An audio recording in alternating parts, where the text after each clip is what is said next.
Olá, meus amores, tudo bom? Hoje, como vocês podem ver, a gente está aqui, né, com um novo layout, um novo conteúdo, né? Eu fiz até um pouquinho diferente para vocês. Então, hoje a gente vai começar aí um novo conteúdo da nossa matéria, da nossa disciplina, tá? A gente finalizou a parte de conteúdo sobre Grécia, né? E hoje a gente vai introduzir o conteúdo de Roma, tá? É óbvio que Grécia não vai sair do nosso campo de visão ou do nosso campo de estudo. A gente ainda vai falar bastante sobre Grécia nesse bimestre, mas hoje a gente vai introduzir aí, vai iniciar o conteúdo sobre Roma, tá? Então, Grécia, Roma e depois alguns outros conteúdos que a gente ainda vai abordar vão ser aí os assuntos que vão permear o nosso segundo bimestre, tá bom? Então, vamos lá, porque é conteúdo e é muito importante, né? Como sempre, é muito importante. Então, vamos começar esse novo bimestre aí com tudo, focando, prestando bastante atenção para dar tudo certo, beleza? Vamos lá. Pronto. Então, aqui eu coloquei um mapinha que eu extraí do livro de vocês. O título do mapa é Povoamento da Península Itálica. E por que eu coloquei esse mapa também? Por que eu referi o título desse mapa? Porque é muito importante a gente entender que na antiguidade não havia uma noção de conjunto nacional, né? De unidade nacional, de nação, tá? Então não existia essa ideia de uma Itália unificada. Tá? Existia o que a gente chama, né, de Península Itálica, que hoje a gente entende esse pedaço, né? Deixa eu fazer aqui uma coisa. É esse pedaço aqui, né, que hoje a gente entende enquanto um país, Itália, que quando a gente olha para a antiguidade, a gente não chama de Itália, porque não havia essa noção, essa identidade nacional. Tá? Então a gente chama esse território que hoje a gente entende como Itália, território da Península Itálica, tá? Toda essa região aqui, tá? Então a gente vai entender aí como Roma foi fundada, né? Até porque hoje Itália não se restringe a Roma, né? Então aí é o início dessa civilização. Então a sua fundação, a gente vai ver as primeiras formas de governo, as origens desses povos, né? A convivência desses povos com outros povos e a gente vai estar dando uma olhada sobre essas coisas, tá? Então vamos lá. O primeiro slide a gente vai falar sobre a fundação de Roma. Vou ficar um pouquinho atenta aqui na hora para eu não deixar esse slide essa gravação ficar muito grande. Vou tentar. Bom, então a fundação de Roma, né? Ela ocorre em 753 a.C., tá?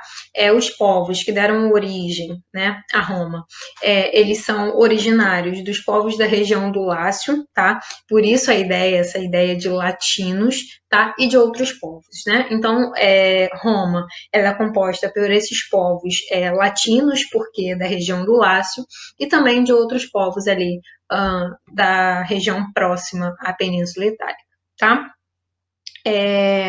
A Península Itálica ela era partilhada pelos povos etruscos. Se vocês perceberem aqui no mapa, a gente tem aqui em laranjinha, né?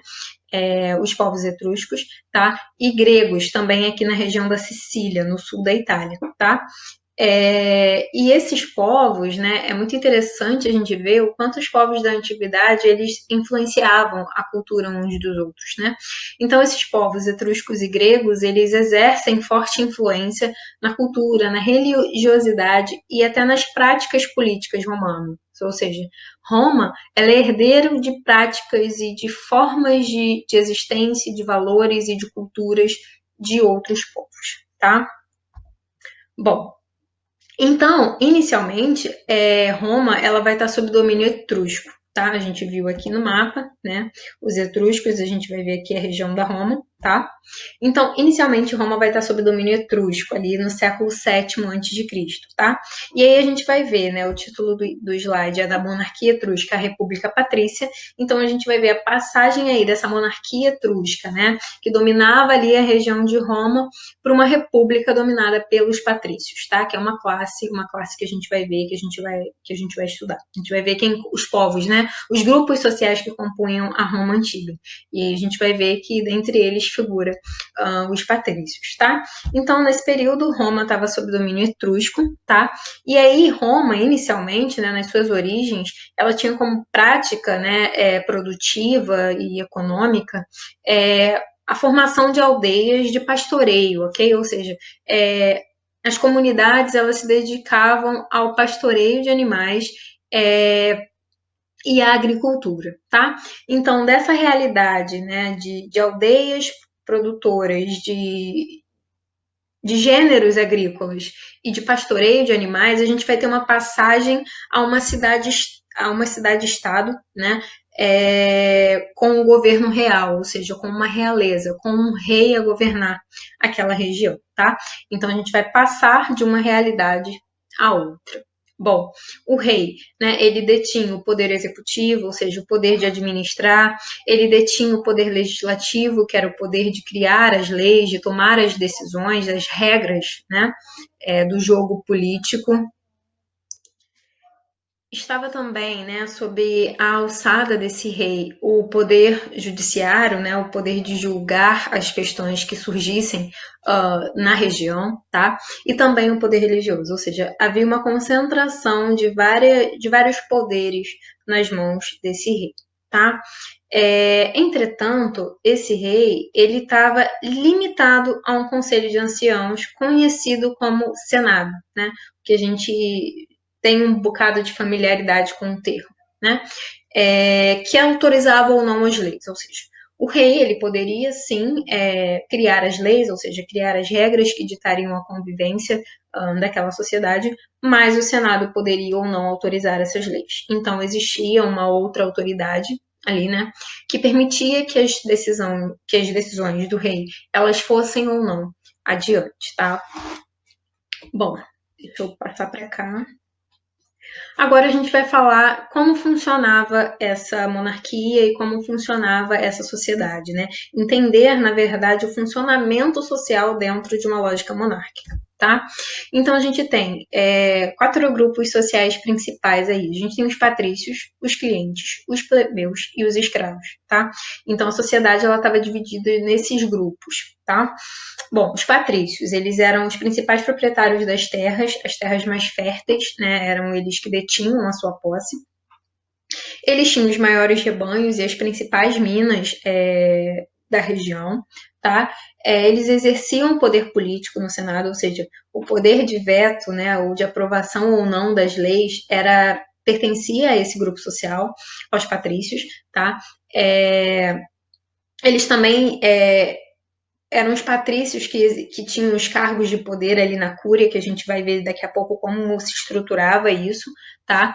E nas magistraturas. Eles prestavam auxílio econômico aos clientes, que é a outra classe que a gente vai ver aqui, tá? E como, né, funcionava esse auxílio, né, esse apoio? Através da cessão de uma fração das suas terras, eles eram os maiores proprietários de terra, portanto, eles cediam parte da sua terra, tá, para que esses clientes pudessem cultivar. Tá? Então, essa aí era a relação clientelar ou clientelista que se estabelecia entre patrícios e, por isso, clientes. Tá? Os clientes, quem eram? Né? Eles eram camponeses livres, tá? E que tinham essa relação de dependência para com o patrício, ok? Eles apoiavam e em troca, né, eles apoiavam militarmente e politicamente essa classe, a classe dos patrícios, tá? Então, os patrícios forneciam a terra e em troca os clientes concediam apoio, tá? Além dos clientes, a gente tinha os plebeus, né? Que eram comerciantes, artesãos e, sobretudo, homens livres, ok? Mas que não detinham a participação política, tá? Então, tanto clientes quanto plebeus eram livres, né? Os clientes com essa relação direta de dependência com os patrícios e os plebeus ali em outras atividades econômicas, ok? Mas sem posse, inicialmente, de direitos de participação política, tá? E uma outra classe aí, que era a classe de escravos, né, o grupo dos escravos, que a escravidão na antiguidade ela se processava sobretudo por guerra e por dívida. Como assim? Né, você se tornava escravo se você fosse prisioneiro de guerra, ou seja, uma região travou uma batalha com outra região, a região vencedora poderia submeter essa região perdedora e os seus povos à escravidão. Tá? Então, escravidão por guerra. né? E por dívida, se você se endividasse, não conseguisse sanar as suas dívidas, você também poderia se tornar escravo por dívidas, tá? Eram esses escravos quem realizavam os trabalhos braçais, né, e os trabalhos domésticos, e eles também não tinham direitos políticos, tá? Bom, e aí a gente falou da cúria, né? Como funcionava? A gente pode olhar de cima para baixo ou de baixo para cima, né? A família, a gente tinha as famílias, né, que eram famílias mais extensas, como eu já expliquei para vocês, né?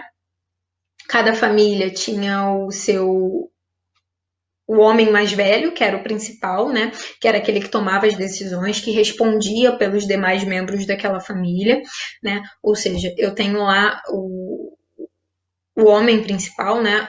E aí eu tenho a mulher dele, e aí os filhos, né? E as esposas dos filhos se juntam, elas vêm para essa família, enfim, a família ela vai ficando cada vez mais estendida, tá?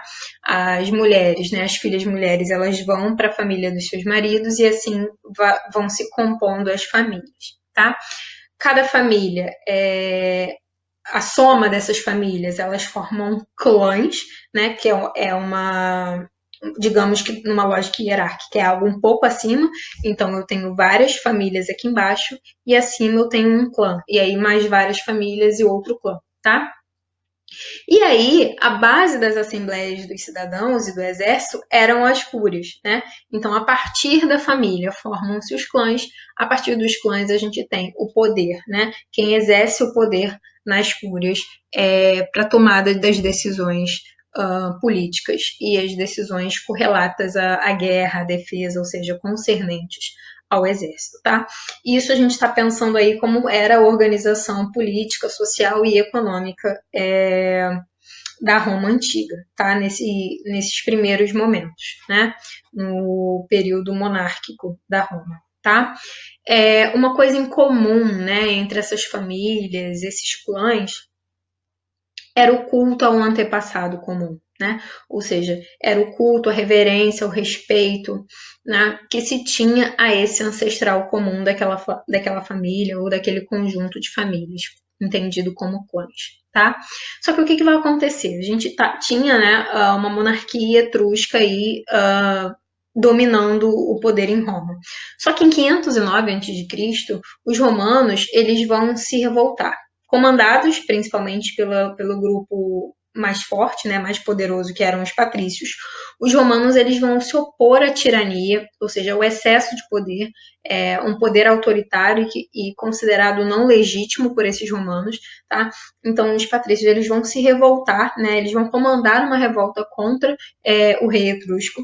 O Senado, portanto, né, que era aquele que aprovava as leis, né, que considerava as leis válidas ou não, vai assumir o poder, e a partir desse momento a gente tem o início da República Romana, tá? Que vai dos séculos V ao século IV, tá? Então agora a gente vai ver aí um outro período. Mas como a gente falou dessa questão das famílias e dos clãs, eu acho importante a gente falar também sobre a questão patriarcal na Roma Antiga, né? Vocês têm isso aí no livro de vocês, né? Esse quadrinho, né, que vem falar um pouco como se processava esse poder paternalista, né, o pater família. Né? Ele tinha uma autoridade tão grande sobre a sua família, sobre aqueles que compunham aquela família, que ele tinha o direito até, inclusive, de escravizar os próprios filhos. Ele tinha o direito sobre as respostas, né? Se você tivesse que responder alguma coisa judicialmente, era esse pater, né?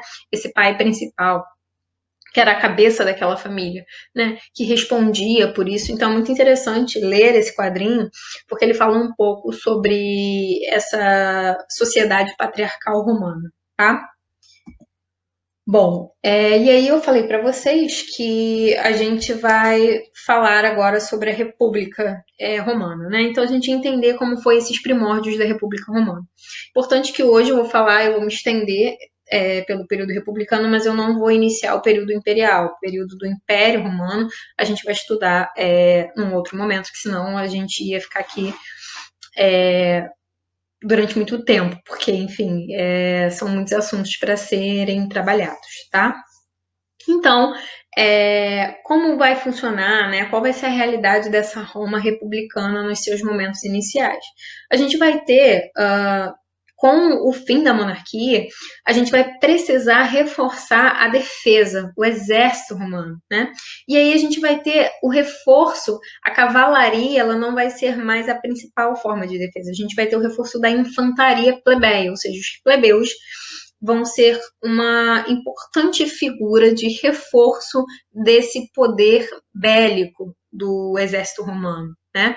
E aí, esse papel que os plebeus eles vão exercer, né, essa importância que esse grupo social vai ganhar a partir do advento da República, vai estimular, por exemplo, a sua busca, né, por participação política, né? Ou seja, a partir do momento que a atuação plebeia dentro da sociedade, né, dentro de uma política externa de defesa, né, de defesa contra possíveis invasões, se torna primordial, a gente vai ter um poder de barganha, digamos assim. Ou seja, se antes os plebeus eles não detinham participação política, agora eles vão ter uma moeda de troca para exigir essa participação política, né? E é isso meio que eu falo aqui para vocês, tá? Ou seja, numa realidade em que o Senado ele estava dominado por um grupo social específico, que eram os patrícios, os plebeus a ganharem um protagonismo a partir da necessidade de defesa do território, eles vão ter uma moeda de troca, eles vão ter uma moeda de barganha por participação política, a gente vai ver isso agora, tá? Bom, então a gente vai ter aí, ó, patrícios versus plebeus, tá? No século V, né, a gente vai ter grandes revoltas plebeias, tá? Então, portanto, os plebeus eles vão começar a se colocar contra uma lógica em que eles não detinham voz nas decisões políticas, tá? O que os plebeus eles vão fazer? Eles vão utilizar estratégias, né? Nessa revolta, como ela vai se processar? Os plebeus, né? Eles vão se recusar a defender o território romano contra um ataque inimigo, ok? E a partir dessa recusa, eles fazem uma exigência. Eles exigem um cargo político. Eles exigem que os plebeus tenham representatividade na política, tá? E aí essa moeda de troca, vocês precisam da gente, vocês precisam que a gente defenda o território, vocês precisam que a gente defenda a nossa região, e a gente precisa, e a gente quer participação política. É mais ou menos assim que as coisas vão se processar. E aí, acuado, né, o Senado romano vai, portanto, criar um cargo político exclusivo, como eu coloquei para vocês, conhecido como Tribunato da Plebe, tá? Que vai ter o poder de vetar decisões que não eram interessantes, por exemplo, aos plebeus, tá? A gente vai ter também, durante a República, uma outra mudança, né? A gente vai ter a produção de um código de leis escritos, né? A Lei das 12 Tábuas, tá?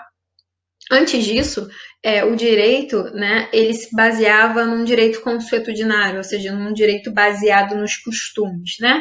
Todas as leis e todas as regras, elas eram sabidas, mas sabidas por quem? Principalmente pelos patrícios, né? E isso gerava, muitas das vezes, uma inabilidade de possibilidade de defesa por parte dos plebeus por desconhecerem as leis tal como elas eram, né? E aí a escrita dessas leis, a passagem dessas leis à escrita, ela vai garantir que os plebeus eles possam apelar à justiça, né? Vai conceder o acesso à justiça aos cidadãos comuns, tá? Então a gente vai ter aí essa mudança. Ou seja, mais uma conquista dos povos plebeus. Para além de um cargo político, eles vão passar a ter garantido o seu acesso à justiça, né? O seu conhecimento dos seus direitos a partir das leis escritas. Tá? Entretanto, a gente vai ter aí esses ganhos por parte dos plebeus, tá? Mas o abismo social, ou seja, a distinção, a diferença, né? Social, ela vai se perpetuar. E é muito interessante que o livro traz, eu acho importante, porque lá na frente vocês vão ouvir esse termo proletário, né? E essa ideia de proletário, ela diz sobre os que possuem apenas a sua prole, tá? Ou seja, o que significa o termo proletário? Aqueles que nada têm além da sua família, além dos seus filhos, da sua prole, tá? Então isso é muito importante, porque aí a gente entende, né, o significado das palavras, tá?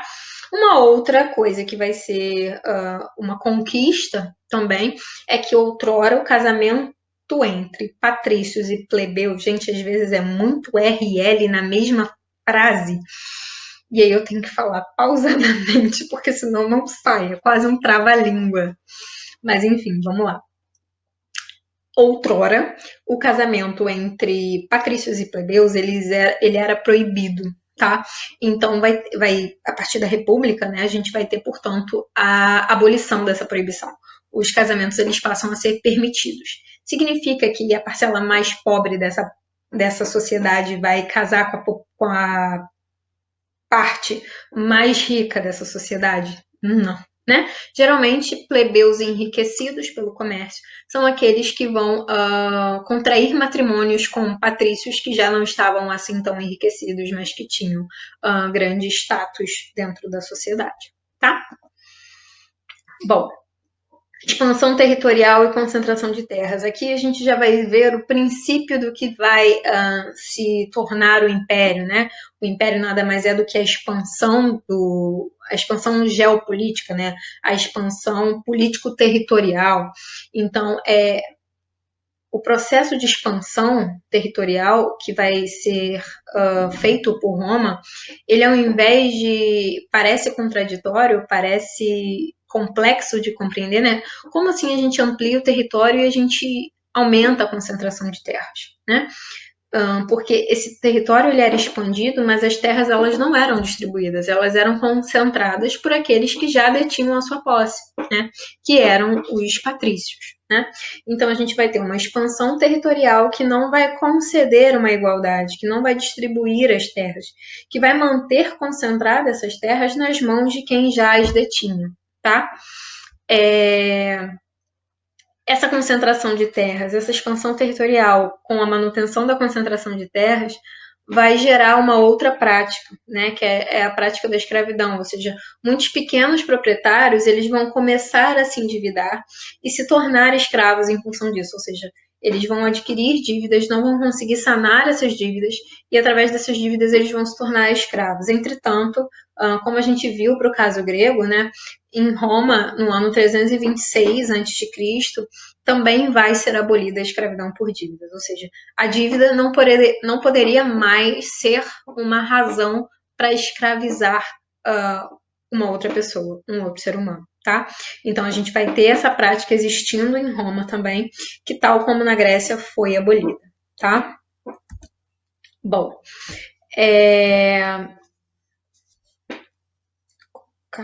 aqui. Ok.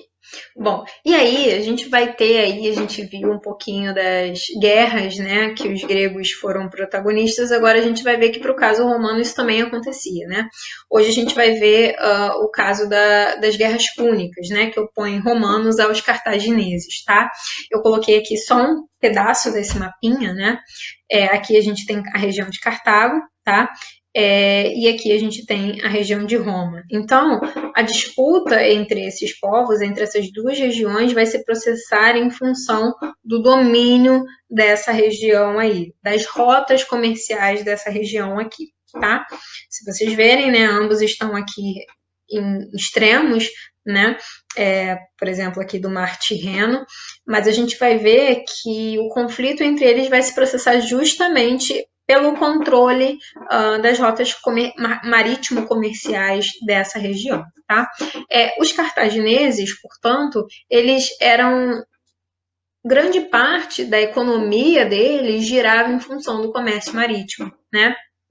E das colônias que se formavam, aqui um ponto importante a sinalizar, é que essa região aqui é no norte da África. Tá? Então, a partir do comércio marítimo nessa região e da colonização de regiões ali no norte da África. Tá? E aí a disputa entre cartagineses e romanos vai se dar a partir desse domínio, dessa rota marítima comercial, tá? Em que Roma ela vai conquistar os territórios, ela vai vencer, né, essa disputa com Cartago e vai, portanto, conquistar esses territórios que estavam sob domínio de Cartago, tá?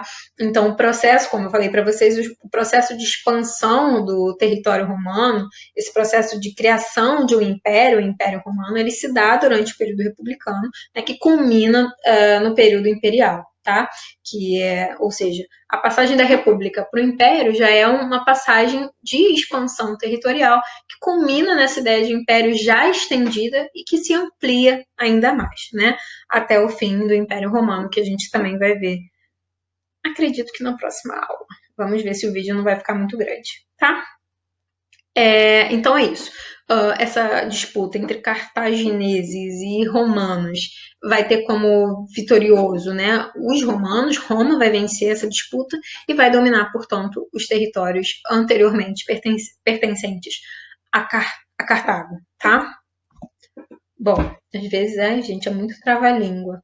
Bom, e aí essa expansão, né? Prisioneiros de guerra e economia escrava. O que eu estou dizendo aqui? Eu estou dizendo que a gente tinha uma República Romana num processo de expansão territorial, né? Que arregimentava prisioneiros de guerra, porque a gente falou da escravidão por dívida, né? O fim da escravidão por dívida, mas não falamos sobre o fim da escravidão por guerra. Né? Os prisioneiros de guerra compunham essa economia escravocrata, tá? Eu botei essa imagem aqui, porque se vocês estão vendo, isso aqui é um barco, né? Conhecido, ele tinha uma das características dele é o que dava o nome a ele, conhecido como galera, tá? Ou seja, era um barco, uma espécie de navio, uma embarcação, é melhor falar assim, uma embarcação, tá? Em que no fundo dessa embarcação, né, ficavam homens escravizados remando. Se vocês verem, isso aqui são remadores, tá? Então eles ficavam no fundo dessa embarcação com remos, né, remando essas embarcações, ou seja, fazendo com que essas movimentações com que essas embarcações se movimentassem. Tá?